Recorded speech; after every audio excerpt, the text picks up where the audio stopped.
We all know the sensation. The ball ripples the back of the net, the away end ignites for one glorious, heart-stopping second.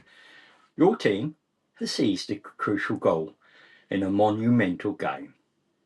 Then, silence. The referee's finger presses against his ear. The dreaded words flash onto the big screen. VAR check. The elation evaporates, replaced by a cold, familiar dread. This moment,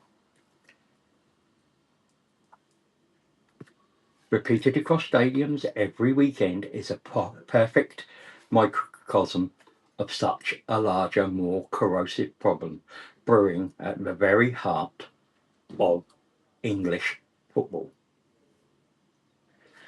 Welcome to In the North Bank, and I'm Gunnar Ritchie 1971. If you like what you hear and see, please hit the like button. It helps out the channels, which is Gunnar Ritchie 1971 in the North Bank, and in the North Bank on Facebook and X and everywhere else. Whilst you're at it, if you could hit the subscribe button and set the notifications to all, you won't miss any of the content coming out on the channel. So without further ado, let's get into the video proper. Week after week, the narrative is identical in pubs, on podcasts, and in post-match press conferences. The fury directed at the PGMOL, the organisation governing Premier League referees, has reached a fever pitch. Managers are apathetic, fans feel systematically cheated, and the game itself is perpetually overshadowed by debates over baffling decisions. Yet amid this storm of criticism, there's a statistic that PGMOL chief Howard Webb and his team cling to like a raft. Since the introduction of the video assistant referee, the accuracy of key match incidents has supposedly soared from 82% to an astonishing 96%. On paper, that figure represents a revolution, near perfection. So why does it feel like things have never been worse? Why is it the league plagued by a constant flood for apologies for game-altering errors? This is the paradox at the centre of the debate. Is the relentless criticism truly justified, or is it all just misplaced fan outrage? Is the standard of PGMOL refereeing really that bad? This widespread frustration isn't emerging from a vacuum.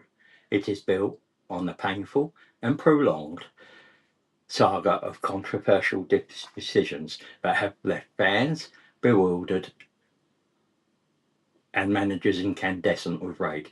To truly understand the anger, you have to recognise the pattern, a tapestry woven from dozens of moments that continuously chip away the league's integrity. Rewind to the now infamous Luis Diaz goal for Liverpool against Tottenham.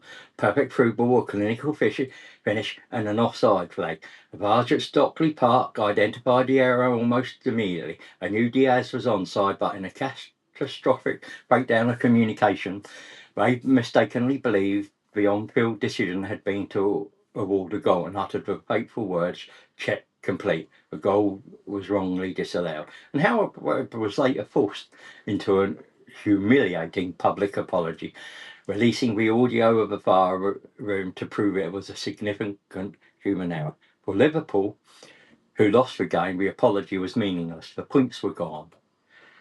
This was not an isolated incident. I'll take you back to this one.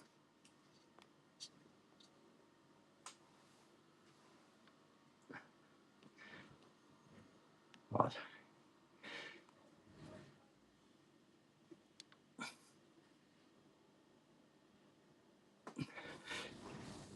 So, as you can see, this is Wolves where were denied the last gasp penalty against Manchester United when goalkeeper Andre Nana collided heavily with Zaska Kaladic, a decision that left even Onana himself surprised.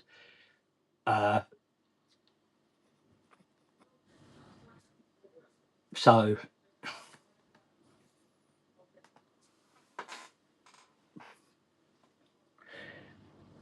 we all remember it. Onana comes for the ball through the players. He punches. He doesn't connect with the ball. He feels he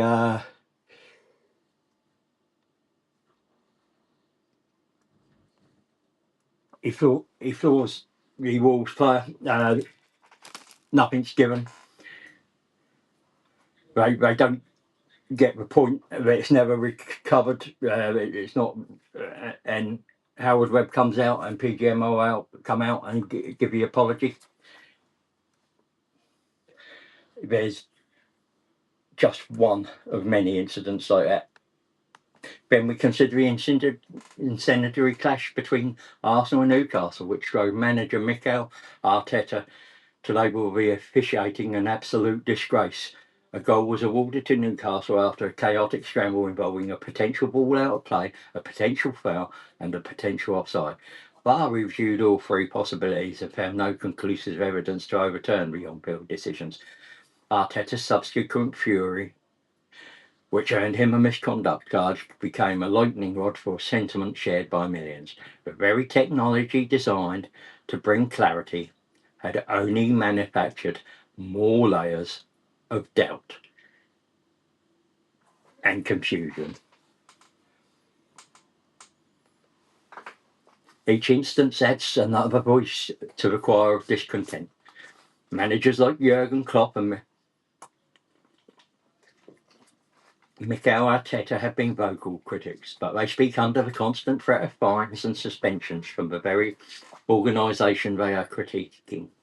A system many believe actively suppresses honest discussion about its own failings. This is no longer about isolated mistakes, it's about a clear, demonstrable pattern of errors, a pattern of apologies, and a pattern of clubs left questioning the integrity of the entire enterprise. The anger isn't random, it has been earned. With this tidal wave of controversy, how does the PGMOL mount its defence?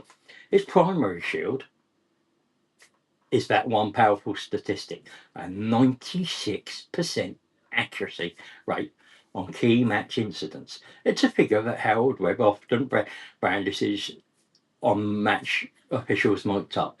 A programme designed to deliver transparency. The narrative is straightforward. Before VAR, referees were correct approximately 82% of the time. Now, with VAR's assistance, they are correct 96% of the time. A figure determined by an independent panel of former players and coaches. To be fair, this is a significant statistical improvement. The stated goal of VAR was to eliminate the clear and obvious error, the blatant injustice that everyone in the stadium could see was wrong. On that front, one could argue it has largely been a success. Offside decisions now determined by semi-automatic technology and calibrated lines have removed much of subjective guesswork. PGMOL has also reported that the total number of VAR errors has decreased. On shows like Mike Up, Webb deconstructs contentious decisions, playing audio from the conversations between the on-field referee and VAR officials. The stated intention is to educate the public by revealing the methodical processes behind the cause. They walk through specific clauses in the laws of the game, show the precise camera angles the officials are viewing, and explain the rationale behind a decision. From PGMOL's perspective, they are running a more professional operation than ever before, with investments in referee fitness, psychological training, and performance analysis. And when they do get it wrong, as in the Diaz and Onana cases, they now have a policy of issuing formal apologies. So, if we take them at their word, the system is working better than ever. Accuracy is at an all-time high, and a mechanism for accountability is in place. From a detached statistical viewpoint, the public outrage must seem like an emotional overreaction. The problem is football isn't played on a spreadsheet, and that 96% figure, while statistically impressive, conceals a more damaging truth about the other 4%.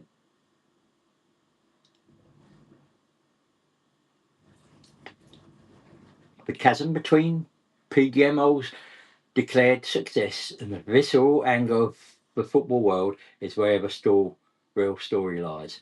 This isn't about the 96% of decisions that are correct. It's about the nature, timing, and consequences of the 4% that are wrong, and the systemic issues those errors expose. The problem isn't just human error, it's a profound crisis of credibility. On the surface, an apology seems like a constructive step, a transparent admission of mistake. Howard Webb has made it regular practice to contact clubs and concede, we got that one wrong. But with each apology, an unintended consequence unfolds. The authority of the on-field referee is visibly and permanently diminished. Football officiating relies on a delicate contract for 90 minutes. The referee is the ultimate arbiter. Their decisions are an inextricable part of a game's fabric. That authority is essential for maintaining control.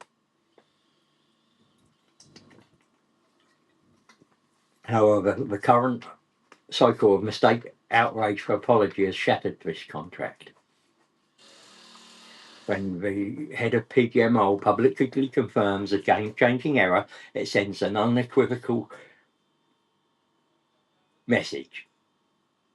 The person in the middle cannot be trusted. Crucially, the apology does not alter the result. Liverpool did not get their goal back against Spurs. Wolves did not get their point against United. The points are lost. League positions are impacted, and fans are left with a hollow sense of vindication. They were right to be angry, but their team still paid the price. This fosters a cynical environment where every close call is viewed through a lens of suspicions. Fans no longer see a referee making a tough call, they see a potential candidate for next week's apology from Howard Webb.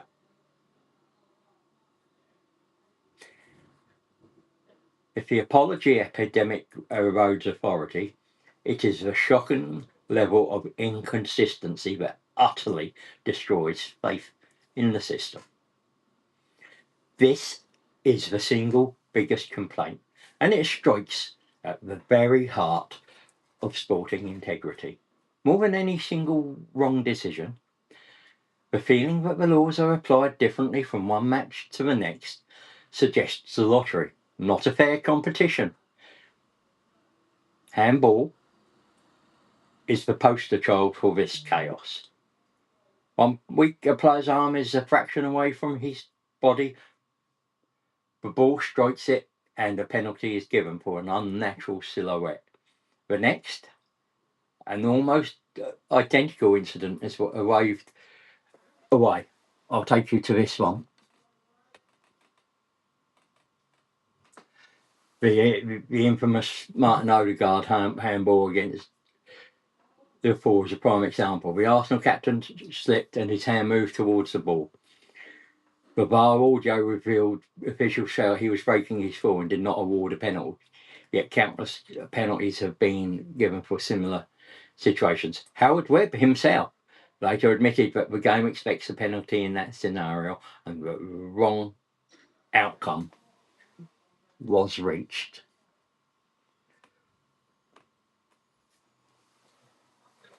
The same ambiguity applies to red cards.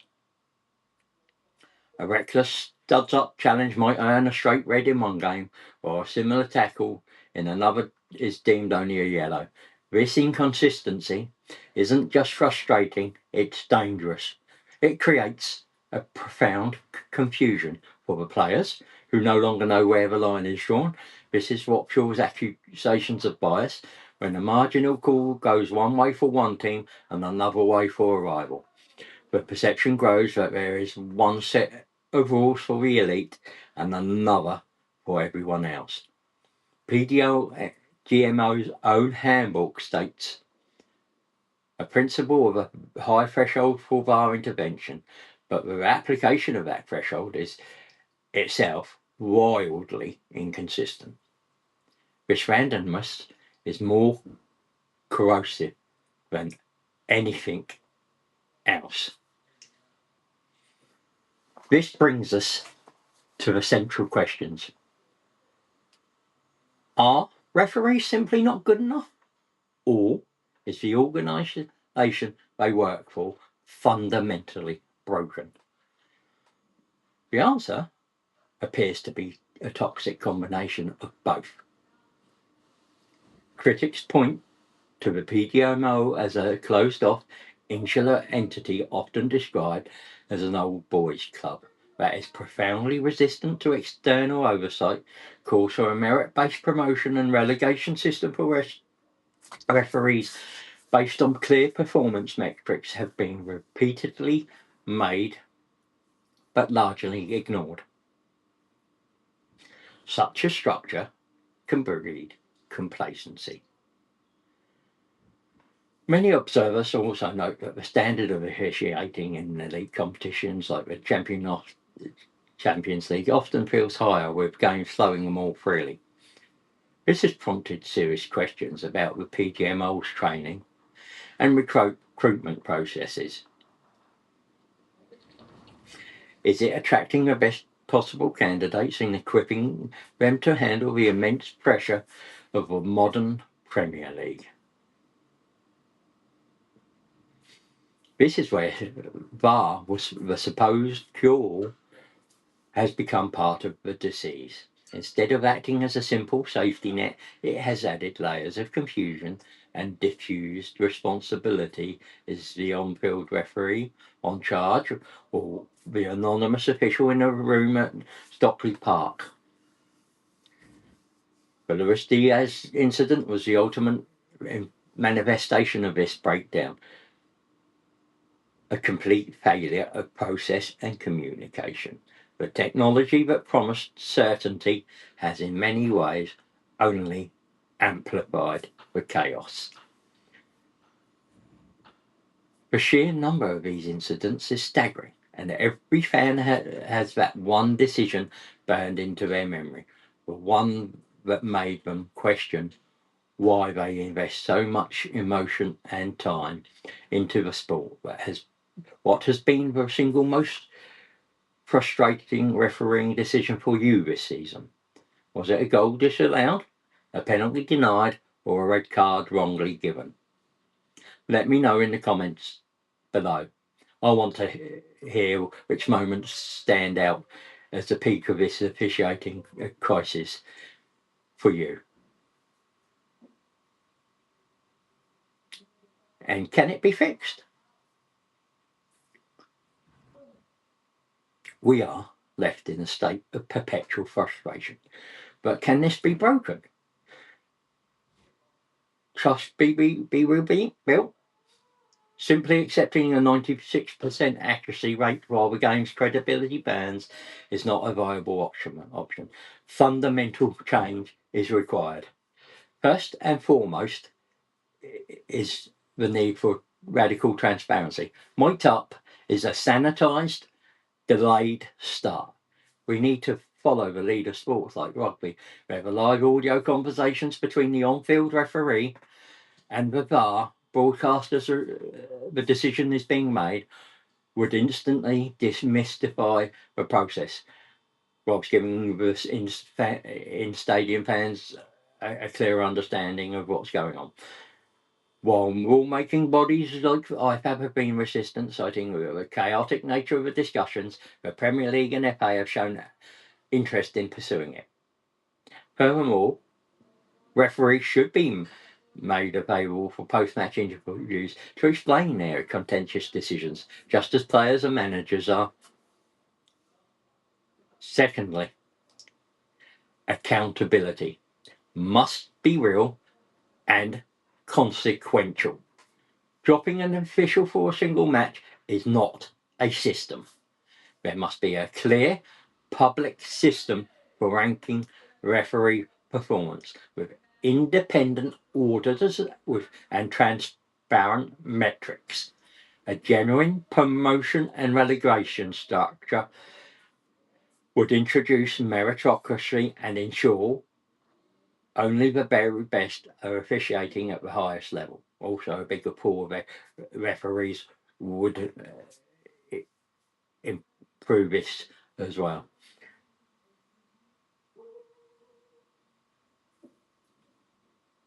Third, the application of VAR requires a complete overhaul.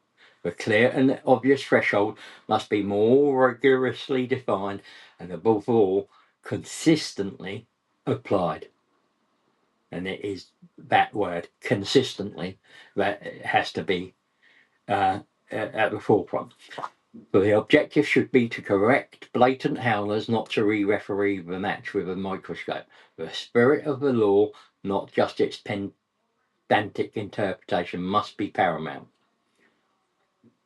Finally, there is the more radical idea of dismantling the PGMOL as a monopoly. Some argue that introducing competition from different officiating bodies could be the catalyst needed to drive up standards. It's a drastic step, I give you that, but the scale of the current crisis may well warrant drastic thinking. So, is the standard of the PGMOL refereeing really that bad? The answer is frustrating and complex. Yes, while the PGMOL can brandish its 96% accuracy statistic, this figure has become a red herring. It is a hollow number that masks the truth. Every fan feels this instinctively. The technical accuracy may have risen, but the credibility, consistency, and authority of the officials have plummeted. We are living in an era where the most important decisions in the biggest matches are regularly and demonstrably wrong, followed by a weekly, predictable stream of apologies. The problem isn't the 96% of calls that are correct. The problem is that the remaining 4% are high-profile, game-altering blunders. Take Liverpool's goal rules for offside against Man City. Amplified by a VAR system that often seems to create as many problems as it solves. These errors are compounded by an organisation that appears opaque, defensive, and fundamentally unaccountable. But constant criticism isn't just fan outrage, it is a justified response to a systemic failure. The trust between officials, players, managers, and fans is broken. Until the PGMOL embraces genuine transparency and true accountability, that trust will not be restored. The game deserves better. The fans deserve better. The apologies are no longer enough. The time for excuses is over. The time for fundamental change is now.